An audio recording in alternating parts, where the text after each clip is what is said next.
Today's episode of the Just Keep Swimming podcast is brought to you by Audible. Audible is an online audiobook and podcast service offering over 10,000 books and the ability to listen to your favorite podcasts, including the Just Keep Swimming podcast. I personally use Audible all the time and suggest you take a listen to Intentional Living by John C. Maxwell. In this book, Mr. Maxwell shares his story on how he was able to live a noble and purposeful life and gives you tips and tricks so you can do the same. So please start your 30-day free trial now at www.audibletrial.com/JKS podcast, all lowercase. Again, that is www.audibletrial.com/JKS podcast. And if you have any more questions or concerns for the Just Keep Swimming podcast, you're always welcome to reach out to us on Facebook or at Instagram at Just Keep Swimming _podcast, or you can email us at jkspodcast702@gmail.com. And with that out the way, let's dive into it.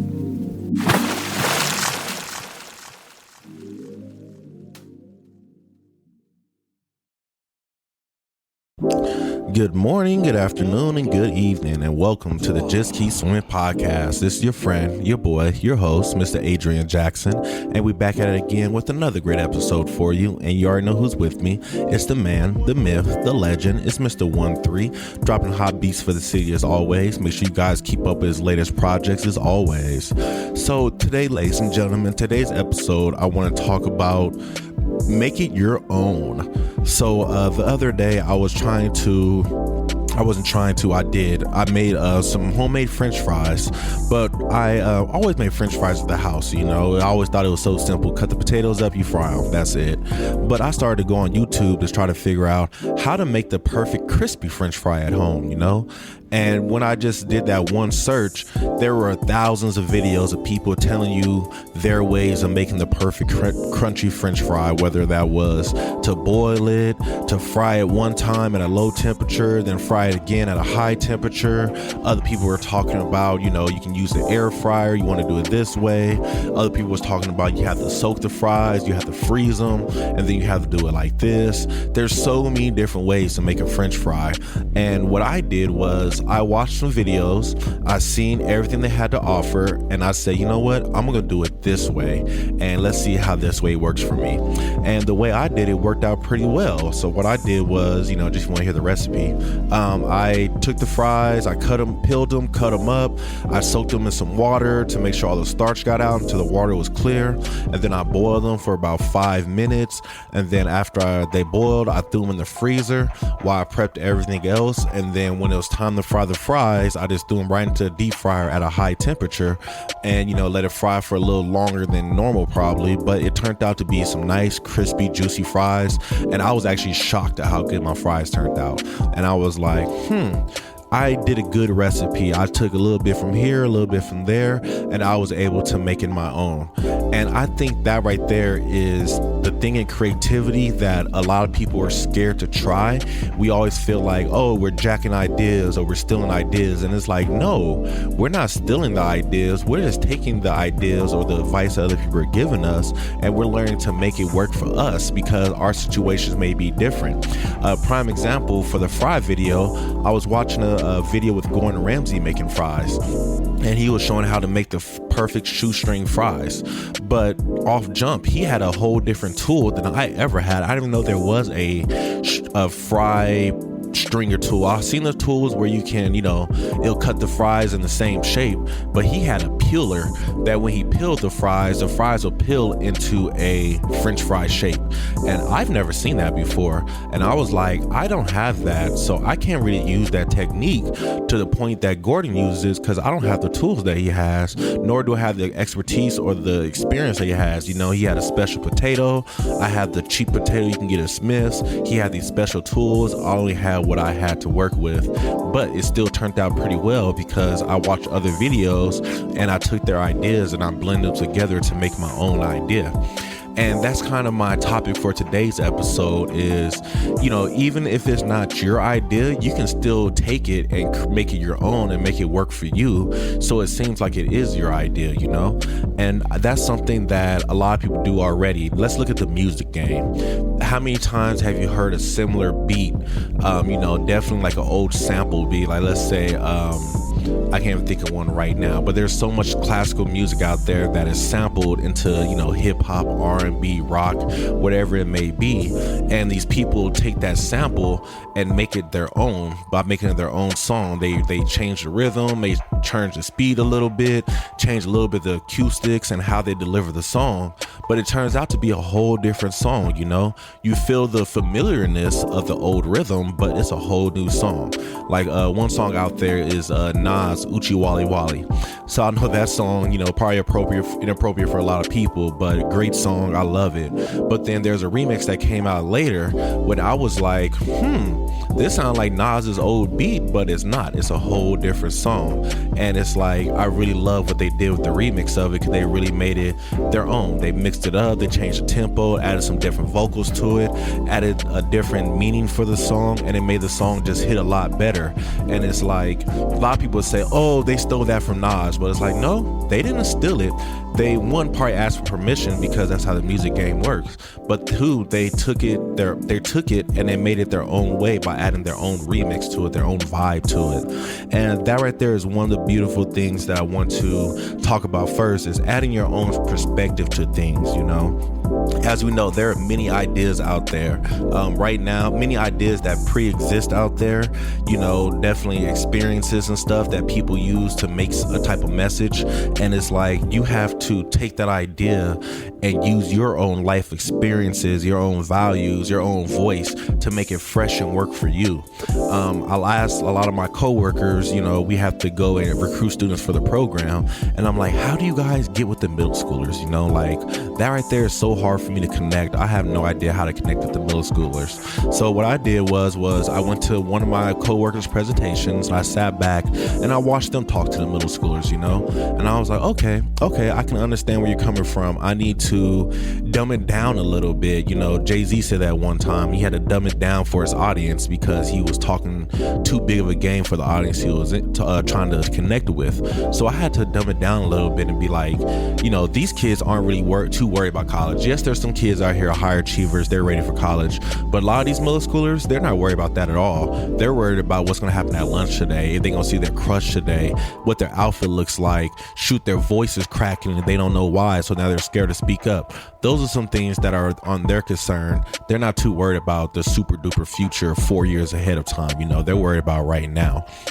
So what do I have to do to switch it up to connect with them? Well, I had to figure out what is something the middle schoolers do right now? What is something that I can use to connect with them? So a lot of times I use video games, and I think that right there really helps me connect because I start off by saying, who here has played a video game before? Of course, majority of them raise their hands, and I'm like, what happens at the start of the video game? What does the game always do? They teach you how to play. They give you a guide. I'm like, exactly. So I'm here to be that little guide for you. I'm here to connect with you guys. I'm here to help show you guys the way, give you guys the tips, the tutorials you need. So when the time comes, you'll be ready to step into this world and be confident in your character and be able to play the game on your own without the help. And me saying it that way really connects with the middle school students. I'm sure I can use the same type of vocab with the high school students, but I don't go that low with the high school students. I kind of break it up a little bit and be like, yo, you guys are about to get out the door soon. Your path is coming up. Your high school career is about to end really, really soon, and you have to figure out where you want to go, because I'm sure a lot of you guys in here are getting the conversation from your parents saying that, you're not always going to live in my house. You need to find a job. You need to figure out what you want to do in your life. And as I start to speak like that, you start to see them shake their heads like, man, you're right. My mom is saying that to me right now. And I'm like, yes, I truly know, because I was in that situation before, and we have to, start preparing yourself right now. And not to trying to go over the whole message that I share with the students, but you can understand how I took what my coworkers gave me, how they present, and I made it to my own, and I had to adjust it for the crowd that I'm in. I can't present the same way to the middle schoolers that I present to the high schoolers, because there are two different stages in life, and I have to take this message that I need to get across to everybody, but I need to make it my own and present it my own way, because at the end of the day, I can't talk like my other coworker would talk, because she's a whole different culture than me. She has a whole different mindset than me. Her experiences in life are completely different than mine, but we can still get the same goal. I just have to learn how to adjust and move into my way to make it unique for myself, myself and for my goals that I want to get.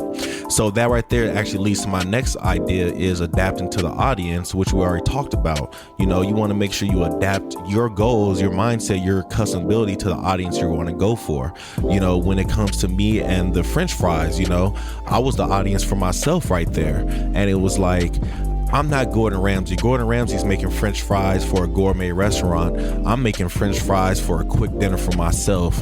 And, I'm not about to do all this extra frying and this extra cooking and all this extra, go buy extra tools to make this look this nice and pretty. Like, no, I'm not going for pretty. I'm going for taste, texture, and crunch right now.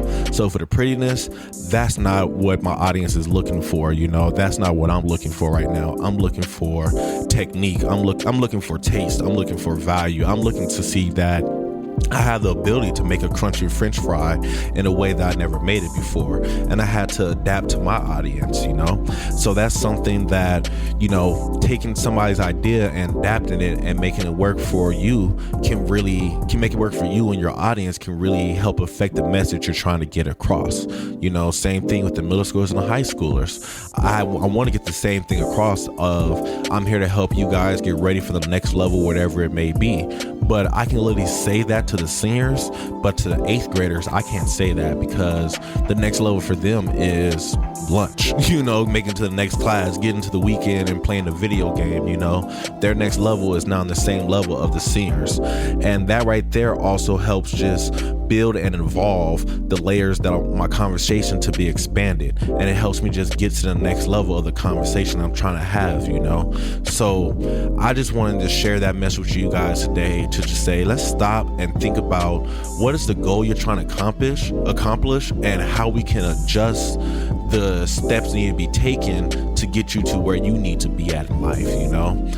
One amazing story I heard from Mr. John Maxwell. Actually, I'm gonna switch it up. I'm not going with John Maxwell. I'm gonna go with Joel Osteen. So one thing I heard from Mr. Joel Osteen was amazing was, you can't be others, you have to be yourself. And he was talking about how when his father passed away, he decided to step up and take over the church. His family supported him and everything, but he was afraid, because he was like, his father has a whole different personality than him. He's more laid back, he's more relaxed, he rather than share the message, he's not trying to shove it down your throat or scream. But his father, he was real out there, real dynamic, real explosive. He was one of those real passionate preachers. And Joe was like, I'm passionate, but I'm just not that type of person. I can't deliver the way that my pops delivered the message. So I need to learn to step back and be myself and be more like who I am. And if I can be more of who I am, I can get this message across on a bigger and better level, And that's exactly what happened. And you see where he is right now, one of the biggest churches in America. But he couldn't have gotten that way if he was trying to present and be somebody that he wasn't. He had to take the same logic, take the same idea, take the same principles, but make it work for himself, And I think that is something that we all should learn to practice. We all need to learn to trust and not be afraid to do, because a lot of people, they're afraid to mess up the recipe. My grandma's been teaching me how to make macaroni and cheese my whole life, and I got to the point when I'm down and I can understand how to make the mac and cheese. But now it's like, I love you, Grandma. Thank you so much for teaching me, but I had to figure out how to turn this into my own style. And I actually did that last year at the family Christmas. I made 2 mac and cheeses. I made one, the classic grandma style, and then I made 2, I call it the remix, which was my style. I added some more heat in there. I added some peppers in there, some different type of cheeses, and just made it a little bit different. Everything else is the same, how to cook it, how to mix it, all that stuff is the same, but the ingredients I added in there, I added something that spoke more to me, that I felt that would hit a lot different. And you know what?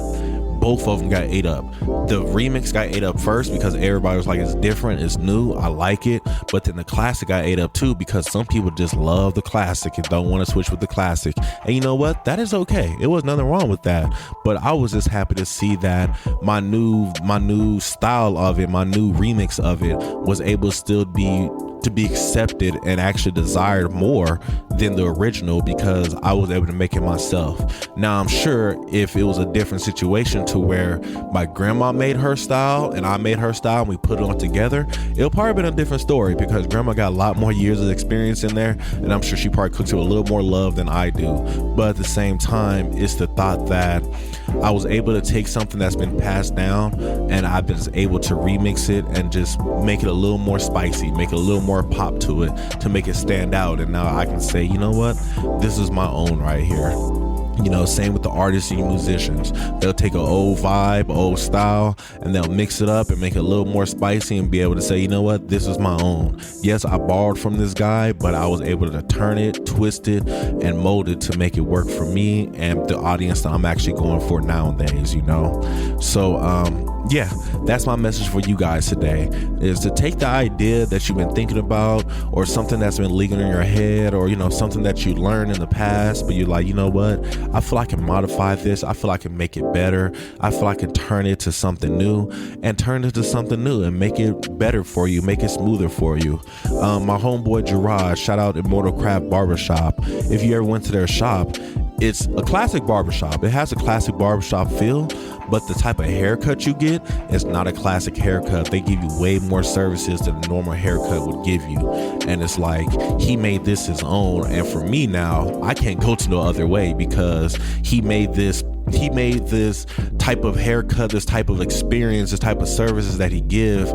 He took the regular barbershop and took it to the next level. And now so many people are now booking up his books and he can't even get a vacation because everybody wants to come to get his style of a haircut. And I'm like, if I have to go somewhere else to get a haircut, I might as well do it myself because nobody's going to do it the way that Gerard does it, But that right there comes from him learning what it is to be a barber, going to barber school, getting that barber certificate, learning the basics of what people suggest, and then remixing it, making it his own, and then turning it to make it work for his business. And now look at him flourishing like crazy.